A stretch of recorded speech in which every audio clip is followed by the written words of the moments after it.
ಎಲ್ರಿಗೂ ನಮಸ್ಕಾರ. Welcome to Swathi earthly kitchen. ಇವತ್ತಿನ ವಿಡಿಯೋದಲ್ಲಿ ಅರಿಶಿನ ಎಲೆಯ ಕೊಟ್ಟಿಗೆ ರೆಸಿಪಿಯನ್ನು ನಿಮ್ಮ ಜೊತೆ ಶೇರ್ ಮಾಡ್ತಾ ಇದ್ದೀನಿ. ನೀವು ಫಸ್ಟ್ ಟೈಮ್ ನನ್ನ ಚಾನಲ್ ನೋಡೋದಾದರೆ ಪ್ಲೀಸ್ ಸಬ್ಸ್ಕ್ರೈಬ್ ಮಾಡಿ, ಹಾಗೆ ಫ್ರೆಂಡ್ಸ್ ಫ್ಯಾಮಿಲಿ ಜೊತೆ ಶೇರ್ ಮಾಡಿ, ಹಾಗೆ ಪಕ್ಕದಲ್ಲಿರೋ ಬೆಲ್ ಐಕಾನ್ ಕ್ಲಿಕ್ ಮಾಡಿ ನೋಟಿಫಿಕೇಷನ್ ಪಡ್ಕೊಳ್ಳಿ. ಇದು ತುಂಬಾ ಆರೋಗ್ಯಕ್ಕೂ ಒಳ್ಳೆಯದು ಹಾಗೂ ತುಂಬ ಟೇಸ್ಟ್ ಆಗಿರುತ್ತೆ. ನಾನಿಲ್ಲಿ ಕೊಟ್ಟಿಗೆ ಮಾಡೋದಕ್ಕೆ ಒಂದು 3 hours ಅಕ್ಕಿನ ನೆನೆ ಹಾಕಿದ್ದೆ. ನಾನಿಲ್ಲಿ ಬಾಯ್ಲ್ಡ್ ರೈಸ್ ಮತ್ತು ವೈಟ್ ರೈಸ್ ಮಿಕ್ಸ್ ಮಾಡಿದ್ದೀನಿ. 1 ಗ್ಲಾಸ್ ವೈಟ್ ರೈಸ್ ತೊಗೊಂಡಿದ್ದೀನಿ, ಹಾಗೆ 1 ಗ್ಲಾಸ್ ಬಾಯ್ಲ್ಡ್ ರೈಸ್ ತೊಗೊಂಡಿದ್ದೀನಿ. ಎರಡೂ ಈಕ್ವಲ್ ಆಗಿಯೂ ಮಾಡ್ಬೋದು. ಕೆಲವರು ವೈಟ್ ರೈಸಲ್ಲೇ ಮಾಡ್ತಾರೆ, ಅದು ಸ್ವಲ್ಪ ಗಟ್ಟಿಯಾಗುತ್ತೆ ಅಂತ ನನ್ನ ಅನಿಸುತ್ತೆ. ಯಾಕಂದರೆ ಬಾಯ್ಲ್ಡ್ ರೈಸ್ ಹಾಕಿದರೆ ಸ್ವಲ್ಪ ಸಾಫ್ಟಾಗಿ ಚೆನ್ನಾಗಿ ಬರುತ್ತೆ. ಹಾಗೆ ಇದನ್ನು ನೀಟಾಗಿ ಕ್ಲೀನ್ ಮಾಡಿ ಸ್ವಲ್ಪನೇ ನೀರು ಹಾಕಿ ಗ್ರೈಂಡ್ ಮಾಡ್ಕೋಬೇಕು. ಜಾಸ್ತಿ ನೀರು ಹಾಕಿದರೆ ಅದು ಅರಿಶಿನ ಎಲೆಗೆ ಅಂಟ್ಕೊಳ್ಳಲ್ಲ. ಸ್ವಲ್ಪನೇ ನೀರು ಹಾಕ್ಕೊಂಡು ರುಬ್ಕೋಬೇಕು. ಗ್ರೈಂಡ್ ಮಾಡುವಾಗ ಸ್ವಲ್ಪ ಸಾಲ್ಟ್ ಹಾಕ್ಕೊಳ್ಳಿ. ಹೇಗೆ ನೋಡಿ ಗ್ರೈಂಡ್ ಮಾಡಿ ಆಯಿತು. ಇಷ್ಟು ದಪ್ಪ ಆಗಿರಬೇಕು ಹಿಟ್ಟು. ಹಾಗೆ ನಾನಿಲ್ಲಿ ಒಂದು ಮೀಡಿಯಮ್ ತೆಂಗಿನಕಾಯಿ ಹಾಗೆ ಒಂದು ಅರ್ಧ kg ಆಗುವಷ್ಟು ಬೆಲ್ಲ ತೊಗೊಂಡಿದ್ದೀನಿ. ಬೆಲ್ಲವನ್ನು ಚೆನ್ನಾಗಿ ಪೌಡ್ರ್ ಮಾಡಿ ಇಟ್ಕೊಂಡಿದ್ದೀನಿ. ಅರಿಶಿನ ಎಲೆ ನೋಡಿ ಎಷ್ಟು ಫ್ರೆಶ್ ಆಗಿದೆ ನೋಡಿ.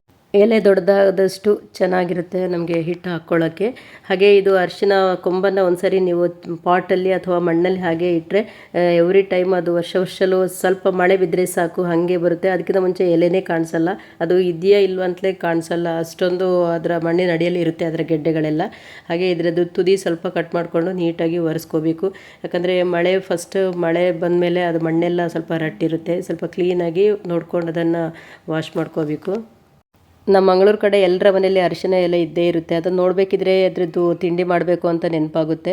ಅಷ್ಟು ದೊಡ್ಡದಾಗಿರುತ್ತೆ ಊರ ಕಡೆಯಲ್ಲೆಲ್ಲ. ಇಲ್ಲೆಲ್ಲ ಸ್ವಲ್ಪ ಚಿಕ್ಕದಾಗಿ ಬರುತ್ತೆ ಎಲೆಗಳು, ಅಂದರೆ ಅಷ್ಟೊಂದು ಪ್ಲೇಸ್ ಇರಲ್ಲ. ಸೊ ಪಾಟ್ಸಲ್ಲೂ ಬರುತ್ತೆ, ದೊಡ್ಡ ಪಾಟ್ಸ್ ಹಾಕಿದರೆ ಇನ್ನೂ ದೊಡ್ಡ ಎಲೆಗಳು ಬರುತ್ತೆ.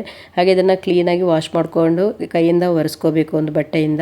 ಹಾಗೆ ಇದು ಮಾಡುವಾಗಲೇ ಎಷ್ಟು ಮನೆಯೆಲ್ಲ ತುಂಬ ಪರಿಮಳ ಬರುತ್ತೆ, ತುಂಬ ಚೆನ್ನಾಗಿ ಸ್ಮೆಲ್ ಬರುತ್ತೆ. ಒಂದು ಕಡೆಯಿಂದ ಸ್ವೀಟಿದು ಟೇಸ್ಟ್ ಬಂದರೆ ಅದು ಬೇಯ್ತಾ ಇರುವಾಗ ಅರಿಶಿನ ಸ್ಮೆಲ್ ಮಿಕ್ಸ್ ಆಗಿ ತುಂಬ ಚೆನ್ನಾಗಿ ಸ್ಮೆಲ್ ಬರ್ತಾ ಇರುತ್ತೆ.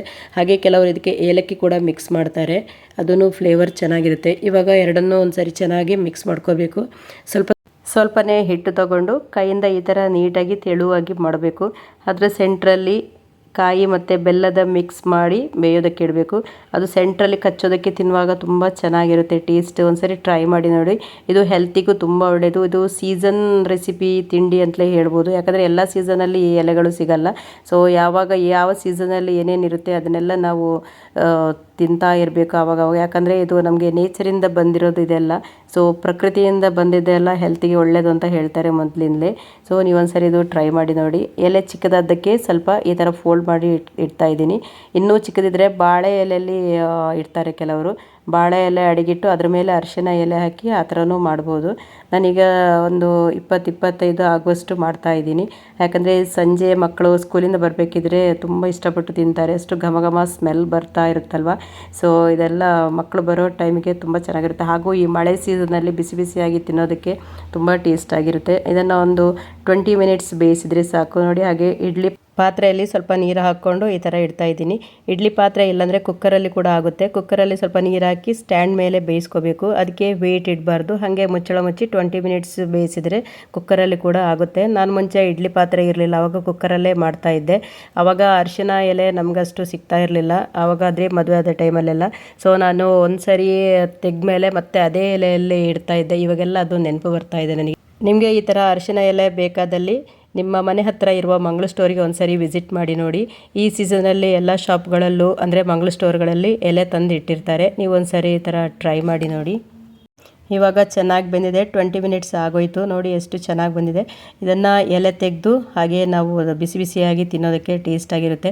ಮಕ್ಕಳಿಗೆ ಬಾಕ್ಸಿಗೆ ಈ ಥರ ಎಲೆ ಸಮೇತ ಕೊಟ್ಟರೆ ಇನ್ನೂ ಖುಷಿಯಾಗಿರುತ್ತೆ ಅವರಿಗೆ. ಯಾಕಂದರೆ ಎಲ್ರಿಗೂ ಈ ಥರ ಸ್ವೀಟ್ ರೆಸಿಪಿ ಎಲ್ಲ ಗೊತ್ತಿರಲ್ಲ. ಸೊ ನಮ್ಮ ಮಕ್ಕಳಂತೂ ಎಲೆ ಸಮೇತ ತೊಗೊಂಡೋಗಿದ್ದಾರೆ ಬಾಕ್ಸಿಗೆ, ಲಂಚ್ ಬಾಕ್ಸಿಗೆ. ಇಷ್ಟು ಬಿಸಿಯಾಗಿ ನೋಡಿ ಸಾಫ್ಟಾಗಿ ಬಂದಿದೆ. ಮಿಡ್ಲಲ್ಲಿ ನೋಡಿ ಅದರ ಕಾಯಿ ಮತ್ತು ಬೆಲ್ಲದ್ದು ಟೇಸ್ಟ್ ತುಂಬ ಚೆನ್ನಾಗಿರುತ್ತೆ. ಒಂದ್ಸರಿ ಟ್ರೈ ಮಾಡಿ ನೋಡಿ. ಚಿಕ್ಕ ವಯಸ್ಸಲ್ಲಿ ನಮ್ಮಮ್ಮ ಎಲ್ಲ ಈ ಥರ ಮಾಡ್ತಾಯಿದ್ರೆ ನಾವು ಹಾಗೆ ಡೈರೆಕ್ಟ್ ಬ್ಯಾಗಲ್ಲಿ ಎಲೆ ಸಮೇತ ಹಾಗೆ ತೊಗೊಂಡೋಗ್ತಾ ಇದ್ದೀವಿ. ಯಾವ ಲಂಚ್ ಬಾಕ್ಸು ಇರ್ತಾ ಇರಲಿಲ್ಲ ನಮ್ಮ ಬ್ಯಾಗ್ಗಳಲ್ಲಿ. ಬ್ಯಾಗಿಂದ ತೆಗಿಬೇಕಿದ್ರೆ ಇದಿಷ್ಟು ಪರಿಮಳ ಬರ್ತಾ ಇತ್ತು. ಹಾಗೆಯೇ ನೋಡಿ, ನೀವು ಒಂದ್ಸರಿ ಈ ಥರ ಟ್ರೈ ಮಾಡಿ ನೋಡಿ. ಮಕ್ಕಳು 100% ಇಷ್ಟಪಟ್ಟು ತಿನ್ಬೋದು. ಆರೋಗ್ಯಕ್ಕೂ ತುಂಬಾ ಒಳ್ಳೆಯದು ಇದು ಅರಿಶಿನ ಎಲೆ.